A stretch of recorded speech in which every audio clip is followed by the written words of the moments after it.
एक बार की बात है, श्री गुरु नानक देव जी जीवों का उद्धार करते हुए एक नगर में पहुँचे। उस नगर में एक बहुत बड़ा जमींदार रहता था जिसको सभी लोग भूमिया जी कहते थे। वो जमींदार तो था लेकिन साथ में बहुत बड़ा चोर था। वो अपने घर में रोज लंगर लगाता था। जो भी वह चोरी करके लाता था सब लंगर में खर्च कर देता था। भूमिया ने पूरे गांव में हिदायत दे रखी थी, जो भी बाहर से साधु संत आए उसे मेरे घर भेज देना।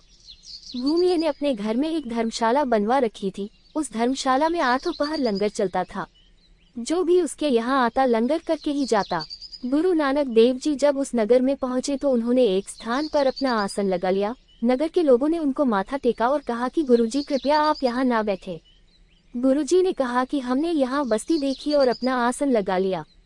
लोगों ने गुरु नानक देव जी से कहा कि इस नगर के जमींदार ने हमें आदेश दे रखा है कि जो भी साधु संत यहाँ आए उसे उसके घर भेज दिया जाए। गुरुजी ने उनको कहा कि चलो हम भी उनके घर चलते हैं। गुरु नानक देव जी वहां से उठकर भूमिया के घर चले गए।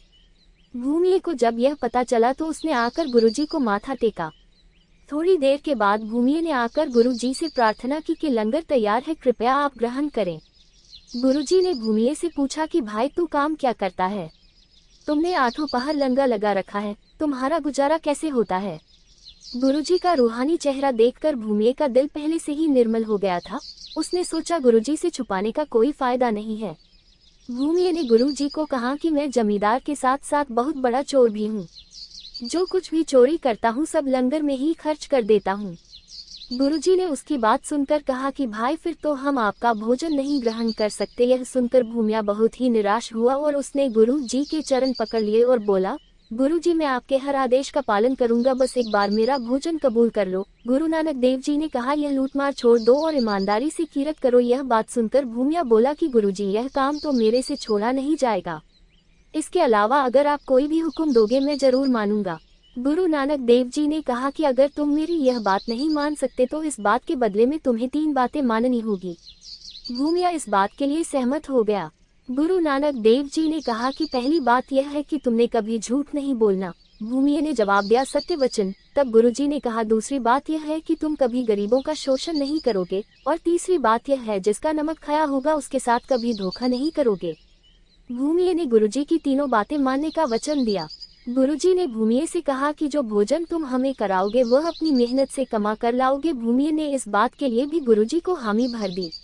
भूमिया जंगल में गया और वहां से लकड़ियां काटकर बाजार ले गया और उसको बेचकर जो भी पैसे मिले उन पैसों का राशन लेकर उसने गुरुजी के लिए लंगर तैयार किया और गुरुजी को करवाया। गुरुजी लंगर खाकर तृप्त हो गए और उन्होंने भूमिया को आशीर्वाद दिया कि आपका कल्याण जरूर होगा। गुरु नानक देव जी के जाने के पश्चात भूमिया को लंगर को चलाने के लिए पैसों की जरूरत पड़ी। उसने सोचा कि गरीबों का शोषण तो करना नहीं है, फिर क्या करूं? बहुत सोचने के बाद उसने राजमहल में चोरी करने की योजना बनाई। उसने सोचा राजमहल में बहुत कुछ मिल जाएगा, इसलिए उसने राजकुमारों की तरह हीरे रत्नों से जड़ित कपड़े पहने और आधी रात को राजमहल की तरफ चल दिया। राजमहल के पास पहुंचकर द्वारपालों ने उसे रोका और पूछा, तुम कौन हो और कहाँ जा रहे हो? भूमिया को गुरु नानक देव जी से किया हुआ वादा याद आ गया कि सच बोलना है। यह सोचकर उसने द्वारपालों से कहा कि मैं चोर हूँ। द्वारपालों ने उसके लिबास को देखा और सोचा कहीं यह कोई राजकुमार तो नहीं, अगर हमने इसको अंदर नहीं जाने दिया तो कल राजा हमको नौकरी से निकाल देगा। यह सोचकर द्वारपालों ने उसे अंदर जाने दिया। भूमिया अंदर जाकर सोचने लगा कि अब राजा का खजाना ढूंढा जाए। यह सोचकर वह ढूंढता हुआ राजा के खजाने वाले कमरे तक पहुंच गया, जहां राजा रानियों के आभूषण और हीरे रखे हुए थे। भूमिया ने सारा कीमती सामान एक गठरी में बांध लिया। वहां भूमिया ने एक बर्तन देखा जिसमें चूर्ण की तरह कोई चीज रखी हुई थी। भूमिया को समझ में नहीं आया कि यह क्या चीज है, इसलिए उसने उंगली में लगाकर अपने मुंह में डालकर देखा कि यह क्या चीज है, तो उसे नमक का स्वाद आया। जब उसको नमक का स्वाद आया तो उसे गुरु नानक देव जी को दिया हुआ दूसरा वचन याद आ गया कि जिसका नमक खाओ उसके साथ कभी धोखा नहीं करना। भूमिया सोच में पड़ गया और हीरे जवाहरात से भरी हुई गठरी को वहीं रखकर बाहर चला गया। अगले दिन राजा जब खजाने के कमरे में आया तो उसने देखा कि सारा सामान बिखरा पड़ा है और एक गठरी वहां पड़ी है। राजा ने वहां सब सामान देखा लेकिन सब कुछ वहां पूरा था, कोई भी चीज चोरी नहीं हुई थी। राजे ने हैरान होकर सोचा कि जरूर यहाँ कोई चोर आया था, लेकिन सामान कोई भी नहीं लेकर गया। राजे ने द्वारपालों को बुलाया और पूछा कि यहाँ रात को कौन आया था।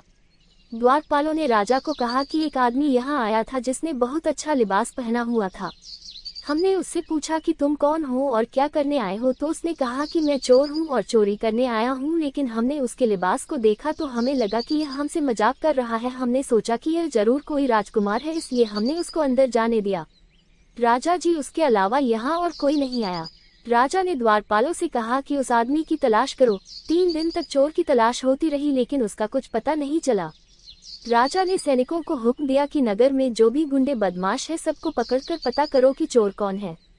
राजा के सैनिक नगर से जितने भी बदमाश गुंडे या जिन पर उनको शक हुआ सबको मारने पीटने लगे। यह बात पूरी जगह फैल गई। भूमिये को भी यह बात पता चल गई कि लोगों को मारा पीटा जा रहा है। भूमिये को गुरु नानक देव जी को दिया हुआ तीसरा वचन याद आ गया कि गरीबों का शोषण नहीं करना। उसने सोचा इन सबको मेरी वजह से ही मारा पीटा जा रहा है। यह सोचकर उसने राजा के पास जाकर प्रार्थना की और कहा कि इन सबको छोड़ दो, आपके राजमहल में मैं ही चोरी करने आया था। राजा के हुक्म पर सभी लोगों को छोड़ दिया। राजा ने भूमिया को अपने पास बिठा लिया और पूछा कि अगर तुम चोर हो तो मेरे खजाने के कमरे में सारा सामान बांधकर क्यों छोड़ दिया। भूमिये ने राजा को कहा कि राजा जी, मुझे पूरा गुरु मिला है और उनका हुक्म था कि जिसका नमक खाना उसके साथ कभी धोखा मत करना। राजा ने भूमिये से पूछा कि कौन है तुम्हारे गुरु। भूमिये ने कहा कि श्री गुरु नानक देव जी, उन्होंने मुझसे 3 वचन लिए थे जिनको मैं पूरा करने की कोशिश कर रहा हूँ। भूमिये ने राजा को पूरी बात बताई। राजा ने भूमिये की बात सुनी और उसकी तारीफ की और कहा, बलिहार हूँ तुम पर जिसने अपने गुरु के वचनों को अच्छी तरह से निभाया है। तेरा गुरु धन्य है जिसने तुझे ऐसा उपदेश दिया और धन्य हो तुम जिसने गुरु के वचनों को दृढ़ता से निभाया है। अपनी जान खतरे में डालकर भी तुमने गुरु के वचनों को निभाया है। भूमिये ने इसके बाद चोरी बिल्कुल ही छोड़ दी और राजा को भी एक धर्मशाला बनाने की प्रार्थना की। भूमिये की बात सुनकर राजा बहुत प्रसन्न हुआ और उसको अपने वजीरों के बीच में स्थान दिया। इसके बाद राजा भी गुरु नानक देव जी का भगत बन गया। शिक्षा। श्री गुरु नानक देव जी की साखी से हमें यह शिक्षा मिलती है कि गुरु जो भी वचन कहते हैं उनका हमें दृढ़ता से पालन करना चाहिए, क्योंकि संत महात्मा इस दुनिया से हमें निकालने के लिए ही आते हैं। अगर हम उनके कहे हुए वचनों का पालन करेंगे तो ही इस दुनिया से मुक्ति पा सकेंगे। दोस्तों, अगर आपको यह साखी अच्छी लगी हो तो कृपया लाइक, सब्सक्राइब और फेसबुक, व्हाट्सएप पर जरूर शेयर कीजिए।